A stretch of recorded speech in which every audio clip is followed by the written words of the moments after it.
Hey everybody, you know me. It's Paul with Washington Pro Carpet Cleaning. Hope everyone's doing well. Okay, I wanted to take the opportunity on this video to explain proper chemical dilution. And I'm using the Green Dragon, which is a powdered substance. This is a 2-ounce scooper. And so don't be confused and think that this is 1 ounce. I think that's happening out there because the cup or the scooper does not say 2 ounces on it, but you typically would only use 2 ounces per gallon on lightly soiled carpet. And here I'm using probably about 3 gallons, so I put 3 scoops in. That's 2 ounces per gallon because I'm doing lightly soiled carpets. If you read the instructions, you got 2 ounces for lightly soiled, and moderately would be 4 ounces, and so forth. I believe I've spoke to Damon, and he's going to change the label so it's understood that that's a 2-ounce scoop. So it might say lightly soiled 1 scoop, and then next to that in parentheses we'll say 2 ounces, something to that point. But the point is, with the proper dilution, and a lot of you have seen me, I was doing 4 ounces per gallon, and that's because I was doing moderately soiled carpeting. But you can, and on a lot of my jobs, I'm only using 2 ounces, which is actually more cost effective. You're not wasting the product. And there is 0 residue. It will dry to a crystal. That's the beautiful thing about the product. However, what needs to be understood is the water is an important component to the chemistry. Without the water, you're not going to get the clean. The powder dissolves in the water, and the water's the vehicle or the catalyst that activates that chemical. And the reason that they put the dilution ratios on there is the company that created the products, or the lab, they know what the proper ratio is to get the best use out of the product. So you don't want to be of the assumption that more is better. Sometimes more is less. And when I say that, you think about mixing powdered potatoes. When I was a kid, I just couldn't figure it out. That and oatmeal, the proper dilution ratio, my mom would just laugh at me.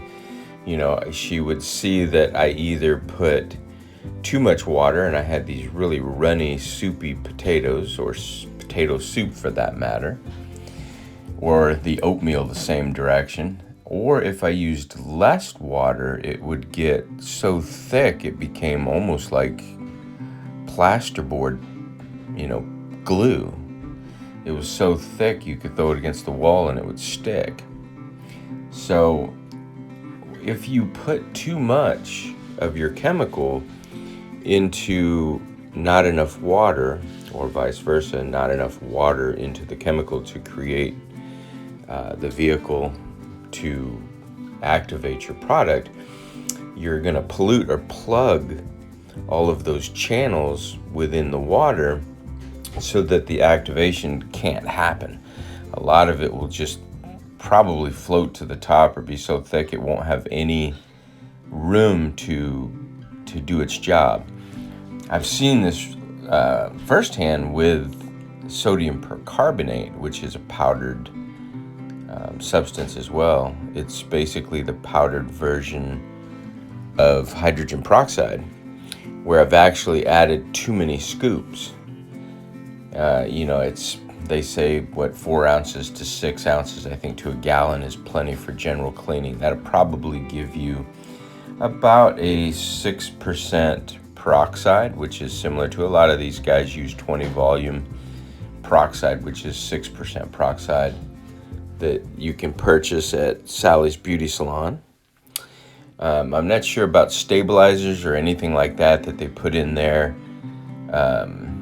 in the Sally's Beauty Supply stuff. I do know NCAP store has some new stuff that I'm going to be trying out, which is basically a peroxide, a hydrogen peroxide at a higher level, probably a 9, I would imagine.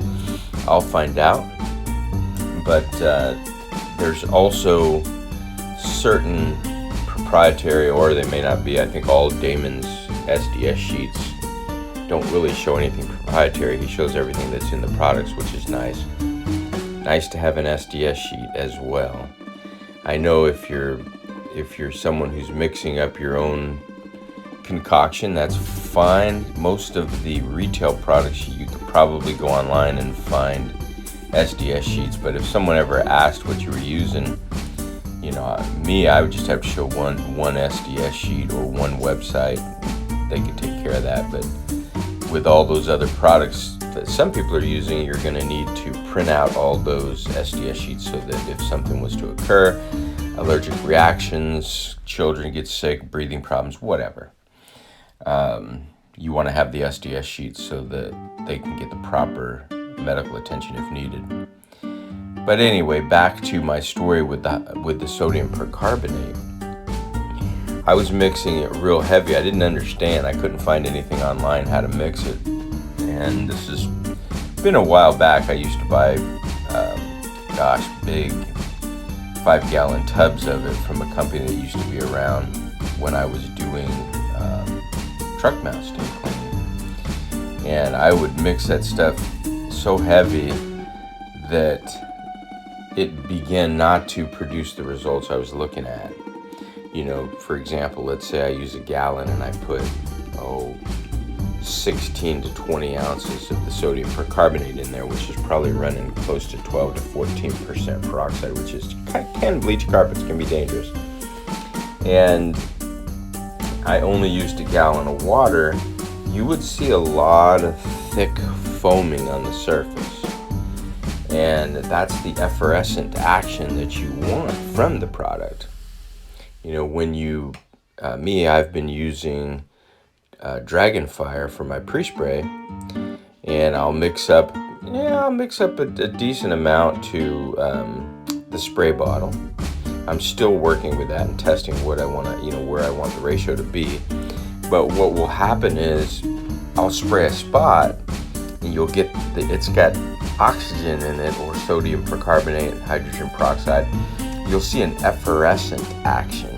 You ever see Alka-Seltzer, plop, plop, fizz, fizz, oh, what a relief it is? I'm showing my age there. That's a commercial for Alka-Seltzer. But anyhow, when you spray the soil, that effervescent action basically boils everything to the surface. It looks like it's just foaming up. It's breaking stuff down, lifting it. Ammonia, and I wouldn't recommend using a lot of ammonia, like 5, 6, 7 spots in one room. And not to knock ammonia, but just for your own personal health.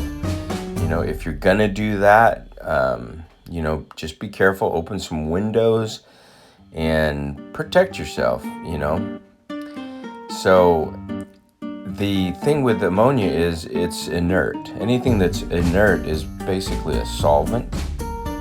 So if you're trying to remove, for example, lipstick, a water-soluble product is not going to do the job at any dilution ratio. You would need to hit it with,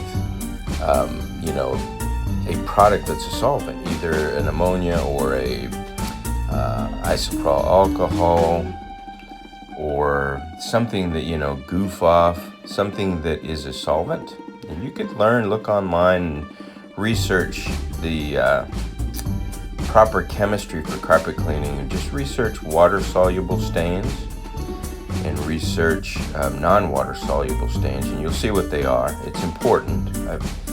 My new guy who works with me, he had asked, he said, hey, everything comes out with Green Dragon, and we were on a job removing lipstick, and he didn't understand the difference because I showed him. I sprayed it with the pre-spray with the Green Dragon, and the lipstick did not budge. And then there's a product that's available, through the End Cap Store, endcapstore.com, or you may have it at one of your local suppliers. It's called PIG, PIG, for paint, ink, and grease. It's not that expensive. It's good to have in your kit. I think there's another one called POG, paint, oil, and grease. It's basically a solvent that was manufactured through a laboratory and tested and found to be safe or approved for carpeting. So look into that. And like I said, you can use the isopropyl alcohol in a pinch. I carry a little bottle on there sometimes.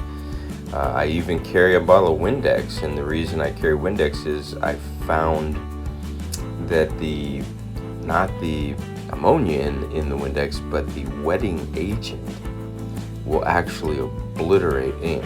You can go back and look at one of my more popular videos where I show the maid service exploded an ink pen when they were vacuuming, and it left about a 4-foot track of ink.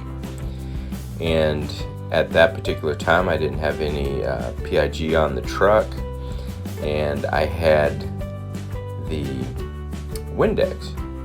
And so I thought, well, I wonder if the ammonia in that would take the pee out. So I sprayed it, and I couldn't believe the reaction I got and how clean it came out. I removed it all.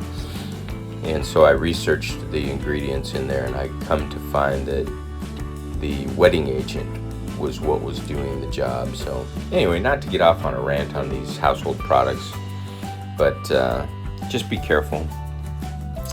So you can see this job is coming out absolutely beautiful, and I'll show you the results when I'm done. I do have my partner working with me today, and he's been driving my SUV with the Koblenz machine, and I told him, hey, meet me at this job. All week long we've been doing military compound, they call them barracks, which is a lot of military people are coming and going, moving in and out, and so they have these small studios. I haven't been able to film there because it's a military environment. So he's working with me today. We got 2 jobs, and this one's a big job. It's about 10 or 11 rooms, 3,400 square foot. I'll put my stamp on it there, Washington Pro Carpet Cleaning. But I wanted to use the Koblenz. Somebody's just got a Koblenz machine and asked if I would do a video using it. I apologize to you. I will do an upcoming video, but my partner showed up and he had a 2 buckets full of the smaller pads, the 15-inch and the 13-inch pads that he's been using on the jobs that he's been helping me out with on his own. And rather than come back to my home and have me launder them or launder them himself, they were dirty. So I didn't have that size pad. I have these 19-inch and 17-inch pads. So that's the reason I couldn't do that Koblenz video for you, but stay tuned. I'll be doing that. I should be finished with the rest of the military compound units. I'll be able to film again. So I will do that video. And by the way, I am going to purchase a small tank. I think it's a 2 or 3 gallon tank. It'll be a gravity shower fed unit for the Koblenz. And looking into a foot pedal. So these are things that are not necessary. I'm also getting a brush for the Koblenz, and what I'm going to do is use the tank with the Green Dragon, and I'm going to obviously pre-vacuum.